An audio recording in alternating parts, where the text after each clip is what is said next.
Do you remember your first professional hit, strikeout, home run, and do you have any of those baseballs? First professional, man. First professional would go back to like 1994 when I was in Burlington, Vermont, and I do not remember that at all. I remember my first big league hit was off of August 9th, 1999, off of Matt Clement in Montreal versus the San Diego Padres. It was a double to right field, and I think I don't think I drove in a run on that one, but I know I had a couple of RBIs in that game. And then my first big league home run was maybe about 4 or 5 days later in Colorado, of course, against relief pitcher Mike DeJean. And I do have those baseballs. That's great. How did you get the home run ball in Colorado? Did somebody throw it back, or did the bullpen chase it down for you? I'm always curious about, because some people like to keep those. Yeah. Like, hey, I'm going to sell this to Blum. No, you're right, and it actually it was the bullpen. I don't know how or why, but the bullpens are in right field, and I hit it into the bleachers in right field in Colorado. But somehow, some way, somebody got a hold of the person and swapped out a baseball for my home run ball, and I actually do have it. So yeah, it came from the bullpen. You're right. Nice bleachers. You hit into the bleachers. Hit the bleachers. Yeah. So for me, gosh, I mean, my first team was the Charleston Wheelers in Charleston, West Virginia. I do not recall the first person I struck out.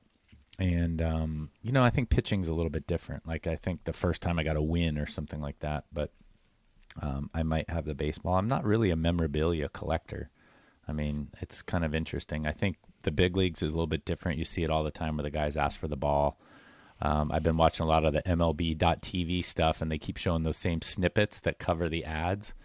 Like, they've shown Randy Arozarena get his 27th hit in postseason play last year, and they keep getting the ball. He asked for the ball, right? It was the most hits in a postseason or something like that. So there are, I think, milestones where it's legitimate to, Blummer said, the first big league hit, and exactly when that was. August 9th, 1999. Like, those kind of things stick in your mind. But, the minor leagues are a little bit different because you're on this, journey, hopefully, to get to the big leagues. I remember, and we've talked about this as well, I certainly remember, we won a couple minor league championships, and boy, that felt like winning the World Series. Like, that was those. I have memorabilia from that, either a ring or, baseball, like if you're on the, the mound when the game was sealed or something like that. So there are some definite memories I have, but definitely not the first strikeout. And I guess the athlete would say, just similar to, scoring a touchdown in the NFL, you'd want to keep the football, but it's like, hey, this is, I want to act like I've been there and done that. I'm on the way to the big leagues. Like, I'm going to strike out a lot of guys. I'll probably walk a lot of guys too, but I don't need to save the ball from this. I'm going to wait till I get to the big leagues. So, I don't have I wouldn't say I remember exactly where I was and how it happened, but I remember giving up a losing. Sorry, go ahead. I remember giving up a home run. No, I remember giving up a home run off the bull. I think I've told you this before.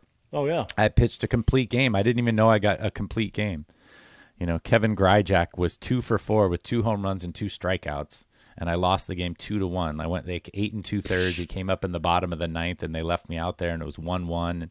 At that time, he was 1 for 3 with a home run and 2 strikeouts, and I'm like, I think the odds are in my favor, and he hit one off the bull. I felt like I was in the movie. Hit one off the bull, and the whole place goes crazy. And that old ballpark, that ballpark was a dump. They've since built a brand new, stadium there in Durham. Did you say a brand new dump? The old one was a dump. They built a brand new stadium that is beautiful. Oh. Durham.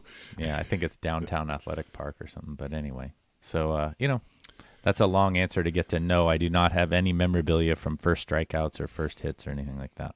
Producer Mark, you're going to love this. You know what other baseball I have? What's that? My home run ball from 2005. Ooh. And that's been Bleacher Blum's podcast for this week. It's been a pleasure having Mark as a producer. Oh, yeah. How did you acquire that one? That you must know the story around that, right? Well, I remember the home run actually, because doing a podcast with you, I've seen the highlights, but it just kind of got over the right field wall, so it did not leave the stadium. I know that. No, it hit the walkway down the right field line, maybe about 6 or 7 rows back, but it shot back onto the field. Ooh. And a security guard got it. And I knew the security guard, and he brought it to me and gave it to me, and that's how I have it. I still have it, and you know what? When I got that baseball at the end of 2005, somebody very wealthy found out that I had it and offered me a massive chunk of change for it, and I said no.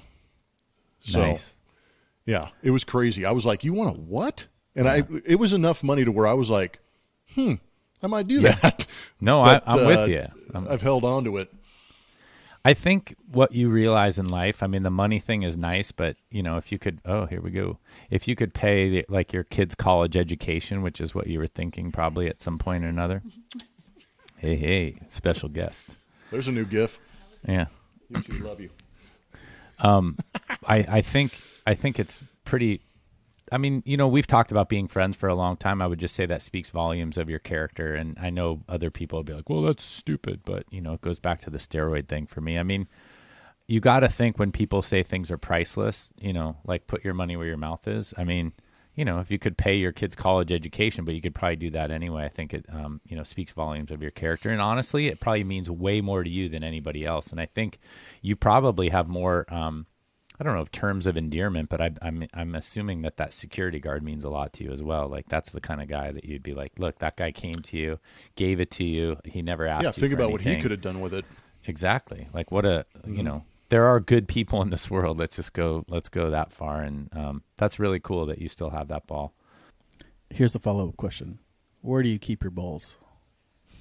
Whoa. Hey, come on now. It's a little personal. Jeez. Could you rephrase the question? No, I'm just kidding. Yeah, I don't have. That's why I was looking up. I'm in my office and I have like a golf ball that I actually made a birdie with, but I don't have my baseballs that I actually did anything. What do you got there, bud? Yeah. He was just asking. You're showing everybody where I your keep- balls. Nice balls. So yeah, this is the Michael Jordan autograph baseball. Man, that's Oh, Double A. dang. But again, value is value. I can't believe you keep yours in the safe. I guess if the amount of money that guy offered you must have been worth something, so you don't want somebody to break in your house. And then this one, Well, it's next to all my rings and stuff. oh yeah, those are valuable. I know. My rings are up here too, but again, minor league AA championship rings are not quite the same. This one I got at an auction that I don't even know if I paid for it. Well, I must have paid for it, but this is Troy Gloss. I think he was sitting at our table and we were joking funny. around. Yeah, so he won the MVP of the 2002 World Series when they beat the 2002. Giants? Yeah, with the Angels. Yeah, so I was a Giants fan, and I went to a fundraiser with somebody in Orange County here, and Gloss was sitting at our table, and they're like, "Oh, the Troy Gloss ball is up for auction." I'm like, "Oh, I'll bid on that," and he was sitting there laughing with us. I mean, I'd met him once or twice. Anyway, so somehow I ended up with he's like, I'm That's like, will you autograph outstanding. that napkin, or do I have to keep bidding on this ball? Like, anyway, so it was a good cause, but I end up with out of all the things to have, right? I have Michael Jordan is really the only autograph I've ever kept, and I have a Troy Gloss, MVP of the 2002 World Series baseball as well. So there you go. That's kind of cool. At least Troy's a good dude. I've actually hung out with him a couple times. He is a really good dude. Yeah, I mean, I think that was exactly what we were, having a few beers and auctioning, and it was, it was pretty funny. But it's a small fraternity, so like you said, I ended up with that ball because we were giving each other a hard time, and I'm happy to have it right next to the It's Michael a good story, Jordan ball. but isn't it? You know what though? I mean, I'm not a memorabilia guy either, but I mean, some of these things you do hold on to them just because they're a good story. I mean, half the time, being able to tell the story is, part of the value that you can't, once you sell it or that item moves on, that story disappears with it. Yeah. No, I would agree with you, and you obviously have a deeper appreciation because you've actually accomplished something where. You were doing your job and this thing happened, but all of a sudden this baseball is worth a lot of money. That's crazy, That's Yeah, it is crazy. I think when Michael Jordan played AA baseball, he probably signed like 9,000 baseballs, for his teammates and everybody that came in contact with him. So, but I enjoy it, and it means something to me, which is why I kept it. I never got anything signed for value. So if you like the video, give it a thumbs up, subscribe, and hit the bell so you can get notified when we post new videos.